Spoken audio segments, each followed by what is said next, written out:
BlackRock is the world's largest asset manager, overseeing over 10.6 trillion, more than the GDP of most countries. It holds stock in 95% of Fortune 500 companies and has been hired by governments to manage financial crises. Alongside Vanguard and State Street, it forms the Big Three, which collectively own large stakes in major corporations, banks, tech companies, and even industries like energy and healthcare. But here's the catch. While BlackRock holds a massive amount of wealth, it doesn't technically own it. The money it manages belongs to pension funds, insurance companies, universities, and millions of regular people. However, this indirect control allows BlackRock to shape corporate policies and influence financial markets without outright ownership.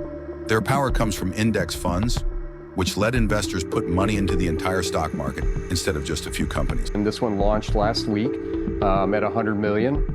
These funds are low risk and profitable, but they give BlackRock enormous control over the economy. When BlackRock invests in nearly every company, it means that whenever you buy a product, use a bank, or even fill up your car, BlackRock is likely involved. The problem with passive investing. BlackRock calls itself a passive investor, meaning it doesn't actively trade stocks or make business decisions. But here's the problem. Because they own huge stakes in almost every major company, they have enormous voting power in corporate decisions. In theory, investors should have a say in how companies operate. But in reality, those votes are controlled by asset managers like BlackRock. This means that a small group of financial elites can influence corporate policies, executive salaries, mergers, and even political decisions without the public realizing it. We say we have a commander-in-chief, but really the commander-in-chief is Larry Fink today. The guy running BlackRock is really the president of the United States. Studies show that BlackRock and other asset managers almost always vote in favor of corporate executives, prioritizing profits over workers, wages, and competition.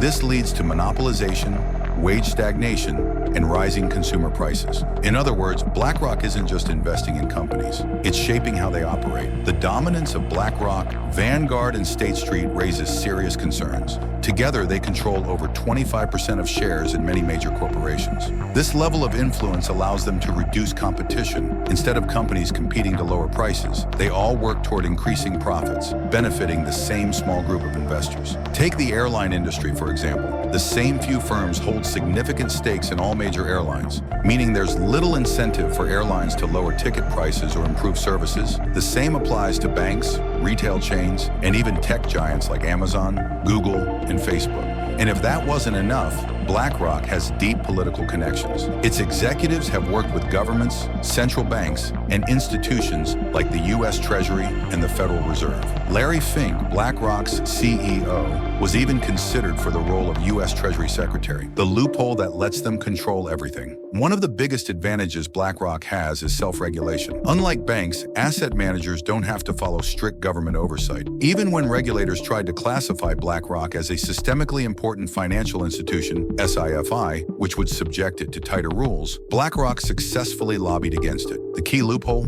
Passive investing. Because they claim they don't actively manage their stakes, they avoid being classified as a controlling entity, yet they still hold massive influence over corporations and financial markets. It's a perfect loophole, control without accountability. So does BlackRock own the world? Not exactly, but they do control an unprecedented amount of financial power. Their influence extends into nearly every aspect of the global economy: stocks, real estate, pensions, government policies, and even your everyday purchases. The real question is, who is holding them accountable? If BlackRock and the other asset managers continue to grow unchecked, are we heading toward a future where a handful of firms dictate global economic policy? Let me know your thoughts in the comments.